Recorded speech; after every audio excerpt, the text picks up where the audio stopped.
Évangile de Jésus-Christ selon saint Luc, chapitre 21, versets 20 à 28. En ce temps-là, Jésus disait à ses disciples, « Quand vous verrez Jérusalem encerclée par des armées, alors sachez que sa dévastation approche. Alors ceux qui seront en Judée, qu'ils s'enfuient dans les montagnes. Ceux qui seront à l'intérieur de la ville, qu'ils s'en éloignent.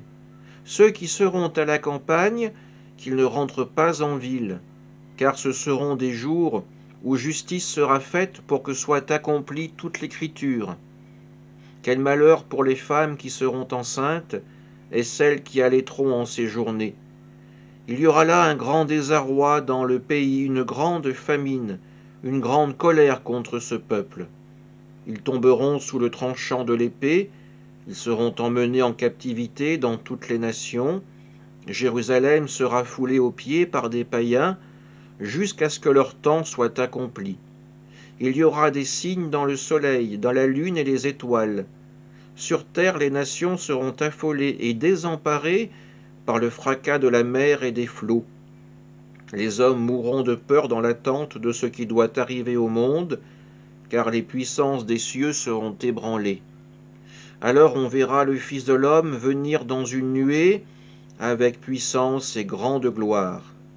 Quand ces événements commenceront, redressez-vous et relevez la tête, car votre rédemption approche. Acclamons la parole de Dieu. C'est une description dont raffolent les films dits apocalyptiques qui nous est livré par l'évangile de ce jour. Les cieux sont agités, la terre et les flots également, et au milieu de cette création déchaînée, il y a l'homme. L'homme qui a peur, l'homme qui se sent perdu et qui comprend enfin qu'il n'est rien face à la grandeur de la création divine, qu'il ne peut ni la maîtriser, ni parfaitement la comprendre.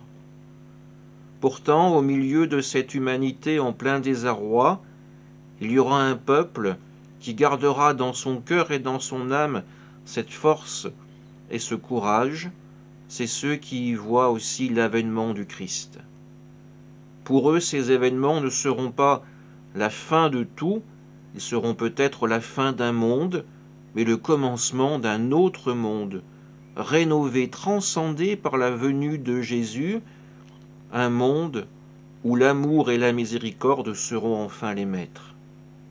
Alors puissions-nous être dans l'espérance et être dans la confiance quand nous entendons ces paroles de Jésus, pour y comprendre que Dieu ne veut pas notre mort, ne veut pas notre terreur, notre crainte, mais qu'il désire avant tout une main tendue pour répondre à la sienne. Amen.